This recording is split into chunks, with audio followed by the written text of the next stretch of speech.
Hello, sir. My name is Anissa Dwi Maharani. You can call me Anissa.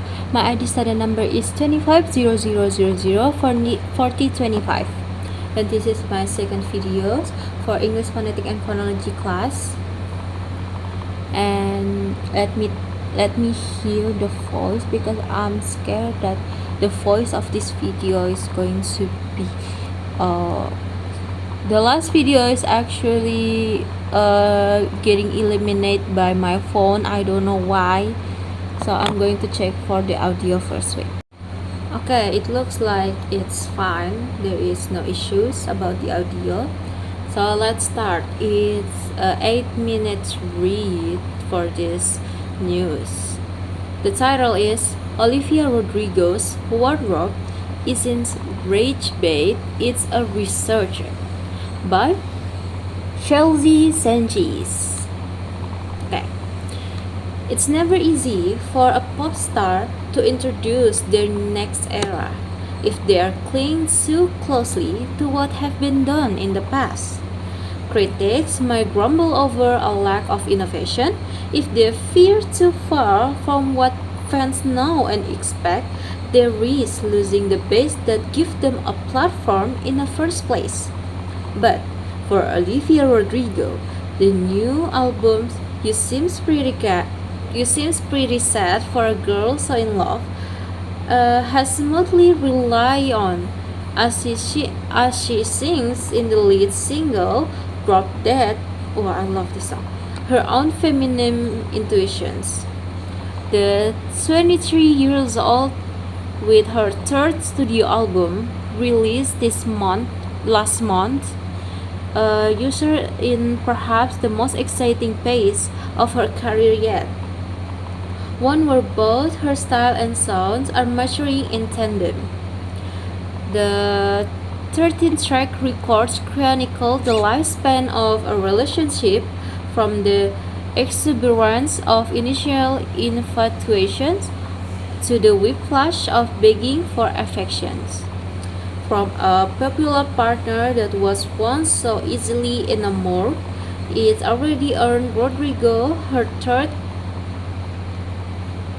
consecutive number one on the Billboard 200 album chart.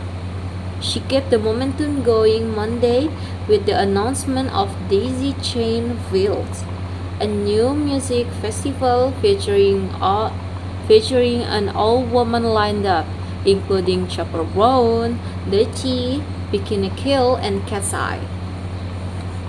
With proceeds going toward women advocacy organization, the event takes after Lilith Fair, the groundbreaking 19th feminist festival founded by Sarah McLachlan, who will also make a special guest appearance along with Stevie Nicks and Karen O.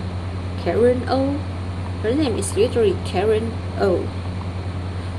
Rodrigo's previous two albums, Sour and at 2021 and Guts at 2023, were industry shaker in their own right.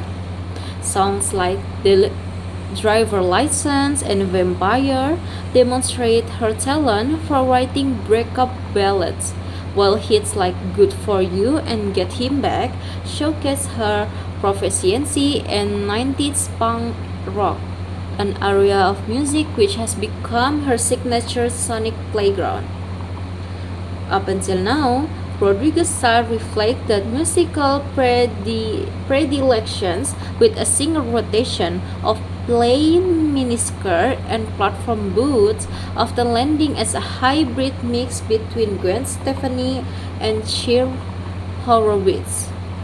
Rodrigo era has clearly defined color palette to her own two albums were synonymous with a spunky purple with You Seems Pretty Sad, a subtle shift to a definitely girly powdery pink, from purple to pink. If the job of a debut album is to introduce an artist to the world, while a sophomore album reinforces their reputation, then the third album offers a channel for an artist to expand beyond the familiar trick and peculiarities that shot them to a fame in the first place. But in a Rodrigo case, with her album You Seems Pretty Sad, mostly ditched the pop punk and alt rock reference and instead borrow sounds that divine in 18 Ting New Order or post-punk flourishes from The Cure. The English band frontman Robert Mitz even make an appearance in an album B-side tracks, What's Wrong With Me. Rodrigo wardrobe naturally followed suit. Her devious fashion during You Seems Pretty Sad roll out those more that allows Rodrigo to play dress up. It also functioned as a vehicle for her.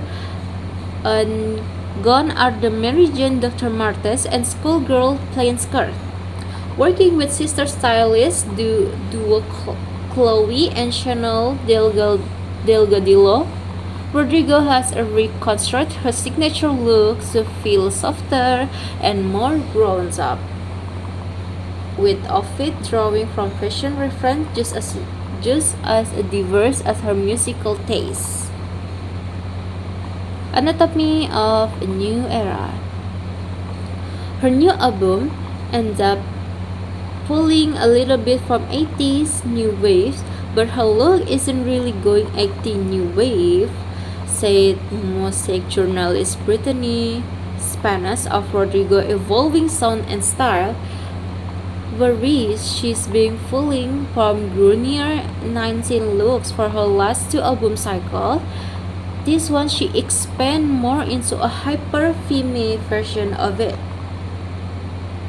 To this era, female palette, Rodrigo has wore a mix of shift dress, reminiscent of 16 models, ballet flat from the 70 founded shoes brand, Repetto, V.2 style jeans paired with a peep-toe heels and modern riff on the twee aesthetic.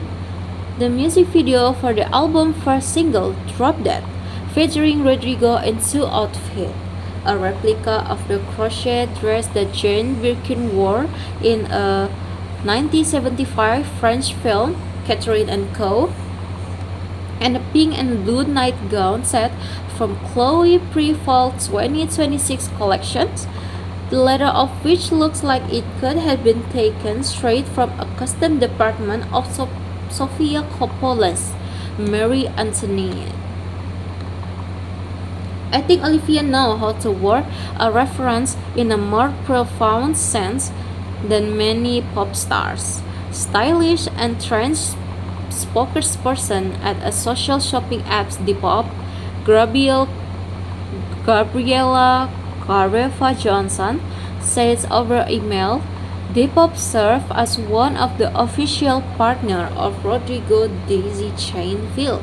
When I think about her boho and early Aux and Jane Birkin's notes, what is clear to me that there is no real aesthetic through line. The reference is more a state of being a message of liberations. These are all aesthetics that connote women at their wildest and most free. That's what her music about.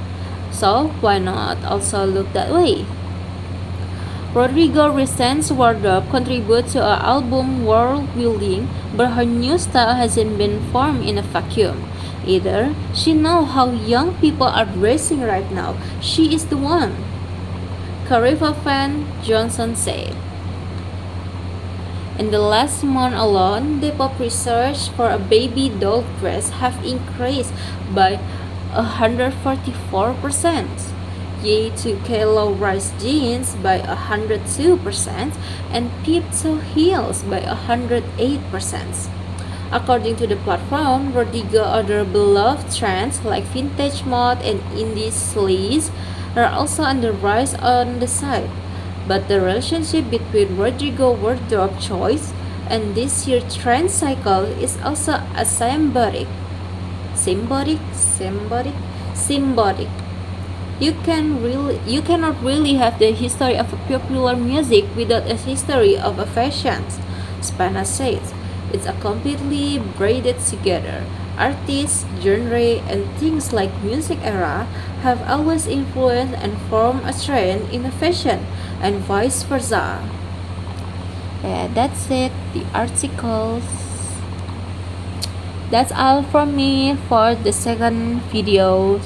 Thank you, sir. Bye bye. Eh?